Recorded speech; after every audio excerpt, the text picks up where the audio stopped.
Hello everyone. Today I'm going to review and defend Star Wars Episode 2 Attack of the Clones from Confused Matthew and Redlettermedia, just as I did with Episode 1. Once again, this review was mostly written by Reviewers 1, whose link to his channel you will find in the description, as well as links to the first part of the reviews by Confused Matthew and Redlettermedia. So, let's begin. Star Wars Episode 2 Attack of the Clones is a fantastic and brilliant film. It is probably a big improvement over Episode 1 and is certainly and at least one of the 25 best science fiction movies of all time. Redlettermedia complains that it isn't explained who our enemies are. Well, again, they are the Sith, who we know as they are the same villains as the original trilogy, and the Separatists, and Matthew explains it is unclear why they are villains as they just want to leave the Republic. Well, actually, as the opening scroll mentioned, they were sabotaging the Jedi. Matthew asked why this would lead to war. Well, the Separatist transgressions are threatening the Republic, and this is an evil. They are attacking an innocent nation.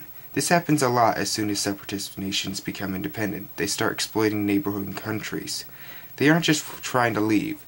The opening said they weren't. They want to get them back in the Republic to keep them under control. The Jedi don't at all want to force them to be part of the Republic. They are negotiating them to stay, not forcing them, and if they break loose they want to defend themselves, clearly showing they are transgressing, as the opening said. Matthew clearly misread the opening, saying it was a situation that was making it difficult for them to maintain the order. No, it was, quote, "This separatist movement led by the mysterious Count Dooku, they, the organization, was actively transgressing," unquote. This should be quite clear, as it turns out Nute Gunray wanted Amidala dead through assassination.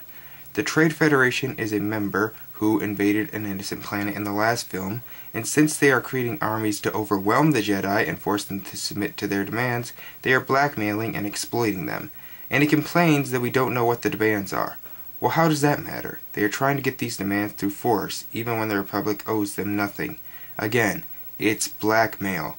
And they are clearly doing it to enrich themselves, and we don't need to know the details. Again, in the original trilogy, the Empire wasn't just suppressing people.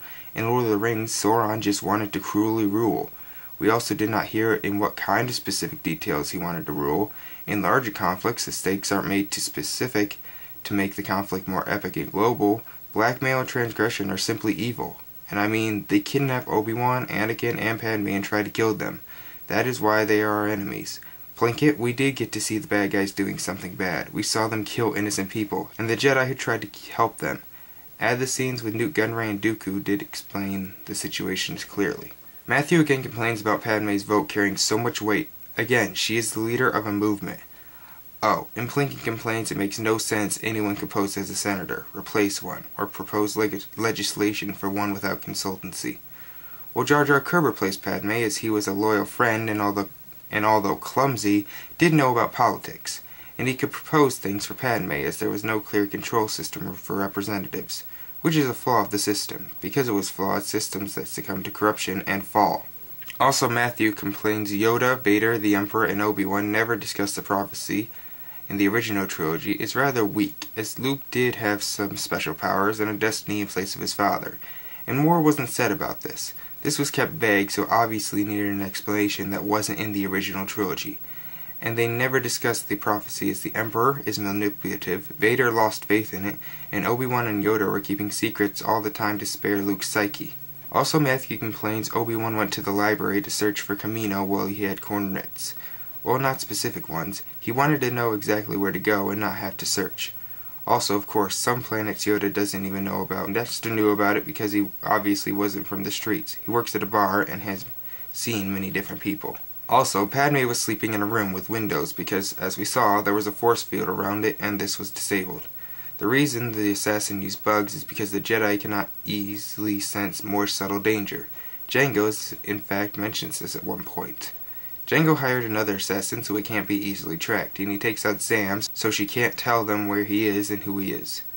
On Obi-Wan, guessed Sam went into a bar to hide, and there was probably no exit she knew of as she didn't know she would end up there. She tries to take out Anakin as the doors were probably being watched. Oh, and Anakin could find the speeder as Sam was just flying off as he had shot the droid Obi-Wan was on, and he could look up at the ship, so he could recognize it when jumping on it. The droids were repairing the window, and they clearly could recognize they weren't dangerous droids. And again, they have force fields. They didn't have Padme in the room to use as her bait. Anakin just wanted to use an attack as the opportunity to catch the assassin. And if there was a fast attack, they would be able to sense it from a mile away, and they weren't sure the assassin would come that night. They just thought she might come because it was obviously urgent, because she was going to support a political issue. Obi-Wan jumped out of the window because he wasn't thinking in that rush, and it is established Obi-Wan can get into trouble quicker than Anakin. Sometimes Anakin is more skilled, so it is believable Anakin, although wanting to save Padme, wouldn't rush his plan, and Obi-Wan being less skilled would. I mean, Obi-Wan couldn't hold his own against Dooku, nor through his chasing of Jango, when Anakin also plans his jumping on the assassin ship, so the characters weren't written backwards at all. Matthew says the Senate circumvented itself by giving the Chancellor power to inform an army using clones, while the Senate didn't want clones to be used. But they didn't know of the clone army being currently considered. They only knew the Separatists were getting ready to attack, and they thought Palpatine would create a different kind of army. And the Jedi helped lie to them, tying into the theme of pragmatism, showing them prepare their own doom by fighting evil with evil. Also, the reason they didn't create a volunteer army is because the Republic is very peaceful and doesn't want to have its own citizens die. And this is why, throughout history, many nations that were descendant, or even strong nations, have used mercenary armies. The clones also added to a real theme. They showed the clones were creative, like droids, and that they were endlessly substitutable, but they had their free will taken and were totally obedient. And this basically makes them droids, which was being pragmatic with your choices for soldiers. And the Jedi, in need to fight Dooku, used them and decided they needed them. While there was some suspicion about their origin and ignored the fact the Senate had kept them out, allowing themselves to be manipulated just to be safe, and with Boba Fett, we see that even when raised in the wrong hands, a human with free will can feel compassion and be kind, and that is what makes them loyal warriors. And so, this ties well into the theme of pragmatism, delving into what causes military suppression. And also, what is really smart is that it showed that the Jedi were overly prejudiced, thinking no Jedi could have manipulated the clones. And there is also a theme against prejudice, with Obi-Wan assuming, like the Jedi, that no Jedi could be murdered, and assuming Dooku is just a political idealist, and that they can control the Republic, and they allow the shattering of their prejudices to only make them even more orthodox, keeping things a secret from Anakin and being very suspicious of Palpatine, and spying on him, causing them to be framed, and also lying to the Senate and getting Palpatine his power and army. And they didn't properly follow Qui-Gon's advice to train Anakin well due to their prejudices always keeping him down, making him frustrated, which only caused them to be meaner to him, driving him away further. And they focused too much on the future and not off on the here and now. So these plotlines really convey very deep and multiplayer themes, and the film clearly has a lot of substance. Plinkett ignores it. It isn't just an assembly line production. Also, Plinkett says at the end battle we couldn't care about the clones even when they are helping the Jedi, and the reasons are very offensive. They are humans. They have feelings and self-awareness. Redlettermedia and people say they aren't worth caring about. It's offensive. They weren't conceived naturally. Well, neither are people with parents who can't get into children naturally and conceive them in a lab. So if they die, is that okay? And there are many of them, and people say they can just be replaced. Okay, so if 2 kids of a tripling dies, that is okay? And lastly, that they lack free will. This reminds me of The Island. If you haven't seen it, I recommend it. And that film brings up questions about clones' rights as well. So if I'm right here, someone with some kind of OCD that forces them to do things against their will also deserves to die? Also, Matthew complains it was obvious the clones were evil and the Jedi should never have used them, and he bases this on the clone army being created without their knowledge and authorization. Well, it was ordered by the Senate about 10 years ago, so by the legitimate government for the Republic, and the army was made by people for them, as long as you paid well, which is, again, the Jedi's pragmatism and being too naive. And he mentions it was hidden from them.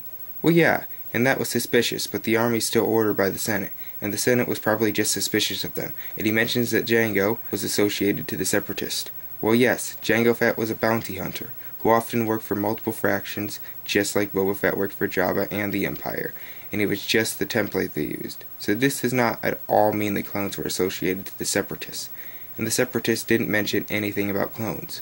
Obi-Wan never got to spy on Obi-Wan and Jango's conversations, in which they could have talked of the clones. Oh, and Jango was trying to kill Padme, but this didn't seem weird at all because she opposed the Military Creation Act, which was secretly why Palpatine motivated Gunray. It seemed to be for revenge. The assassinating of Jango for the Separatists seemed separated from the use of him for the clone army. It seemed like two jobs for hire as he is a bounty hunter, and the clone army seemed trustworthy enough. And also Dooku explained something was controlling the Senate, not that he had 10 years earlier persuaded them to order the army, and according to this story the Separatists opposed Sidious, so they would never help him form an army and support the military creation and create a clone army.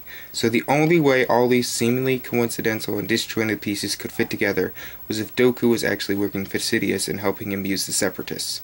If he manipulated the army and had actually assassinated Sifo-Dyas and had them manipulate the order of the army, use the Senate's legitimacy to place the order or alter their creation, which they would only know if they knew Jango wasn't lying when he talked about having been hired by Lord Tyrannus, who was Count Dooku, which they didn't know, so they missed the missing piece.